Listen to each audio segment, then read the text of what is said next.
গতকাল এক গোপন সূত্রে আমরা খবর পেয়েছি যে রামপুর শান্তকুনা এরিয়া থেকে আর গো পাচার হয়ে পালই হয়ে বাসকালের হয়ে আর বিভিন্ন জায়গায় আর গো পাচারকারীরা গো পাচার করে।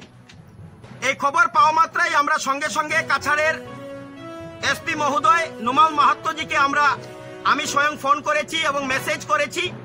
সাথে বজরং দল তথা বিশ্ব হিন্দু পরিষদের প্রমুখদের সাথে আমার কথা হয়েছে। বজরং দলের কার্যকর্তা আমার সাথে ছিলেন এবং সঙ্গে ডিএসপি হেডকোয়ার্টার থেকে প্রশাসন এসেছিলেন।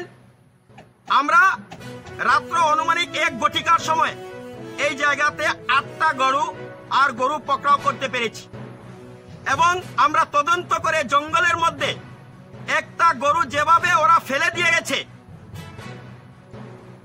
গরুটা কতটুকু বাঁচবে কিনা সেটাও সন্দেহ আছে। এবং আমরা এও শুনেছি এই যে পাচারকারীরা মোট 25টি গরু নিয়ে আসতেছিল। আমরা এই গোপন তথ্য মতে খবর পেয়ে আর পুলিশকে সঙ্গে সঙ্গে খবর দিয়েছি, কিন্তু দুঃখের বিষয় 16টি গরু আমরা উদ্ধার করতে পারিনি। পাচারকারীরা নিয়ে পালিয়েছে জঙ্গলের দিকে। এই যে চক্রে আমরা একটা গাড়ি পেয়েছি, যে গাড়িটির নাম্বার হচ্ছে S11T আর 5996 এল্টো গাড়ি। এল্টো গাড়িতে যে চালক ছিল এবং যারাই ছিল পাচারকারীরা তারা পলায়ন করেছে এবং যারা গরু নিয়ে এসেছিল তারা জঙ্গলের মধ্যে পলায়ন করেছে। তাদেরকে আটক করা যায়নি, কিন্তু গাড়ি যেহেতু আছে নিশ্চয় এই চক্রে কারা আছে তদন্তে বের হবে।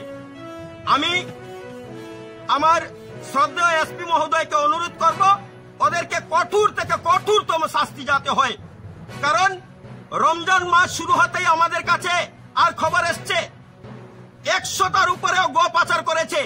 এই যে রামপুর শান্তকুনা এরিয়া থেকে পালই হয়ে বাসকাল হয়ে বিভিন্ন জায়গায় আর গো পাচারকারীরা গো পাচার করছে।